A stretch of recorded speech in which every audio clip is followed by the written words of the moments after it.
He lived at the bottom of the street where we used to live. He tried forcing that young boy what he wanted him to give. But don't take my word for it. Why not go ask his mother? Ask her when she was going to get the police onto your little brother. Or maybe the time he had a 15-year-old girl in his little van. Yeah, she was a child, and he was a fully grown man. Of course he will deny it, because like you, he never ever tells a lie.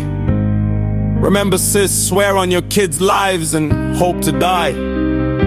Those were the infamous pledges you made most of us younger siblings do. Every time someone or yourself were caught doing bad things, you know it's true. Now my attention is drawn to another sister, the one where she blamed our brother. You said he still continued even after you became a mother. I still have that recording like many others I would store. You see, people deny what they say and a whole lot more. So I like to keep these recordings in case people twist what was said. This stops people playing games with mine and other people's heads. Don't get me wrong, most of my recordings were caught on dash cam, not recorded in someone's home like certain ones on a mobile phone cam. To you, little brother, yeah, it's your turn now, you little nunce. Do you remember August the 21st, 2001? You said it was only that once. Hand down your trousers right next to my youngest child's bunk bed. He was actually pretending to sleep, that vision is still in his head.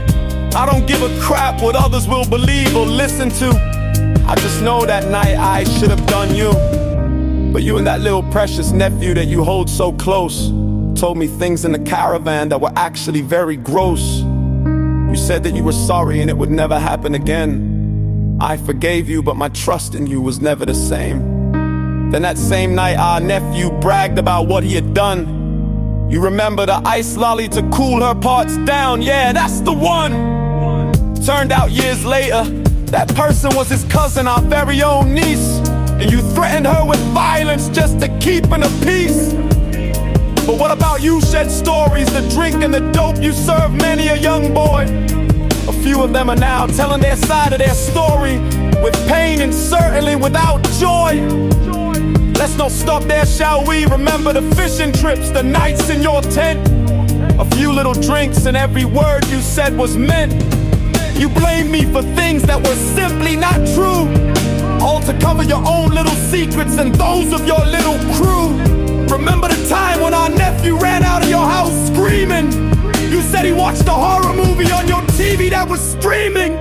But true be told, your oldest son did something to him where something was taken out. And that's the real reason that our nephew had run out. Even then you lied when I found out the truth about that day. You laughed about it and tried to change the subject and had other things to say. Then that day when my youngest did not want to look at your fishing snaps on your phone, he went to make a cuppa instead and wanted to be left alone. You asked, what the hell is wrong with him, and your face went red. I wanted to tell you then, but like you, I changed the subject instead. Then not long after that, I told you I was writing my life story.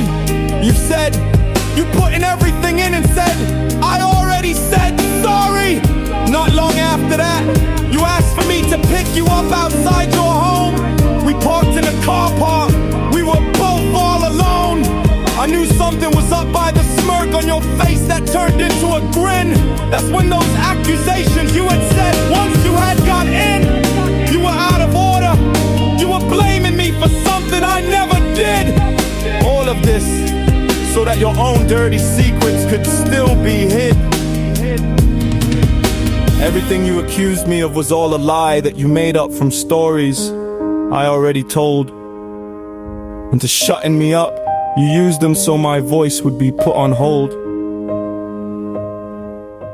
I did some investigations and dug up all my own past, and you would have gotten away with it if I had let it pass. I never had any gas or electricity of where I used to live. I never had any money, so no bills could I pay or give. So no running hot water, no heating or even lights. Only a few candles and they weren't very bright. I only got my electricity turned on just before my children's mother moved in with me. So as to where you had these so-called baths, well sorry, that's way beyond me. You said I bathed you in the kitchen sink.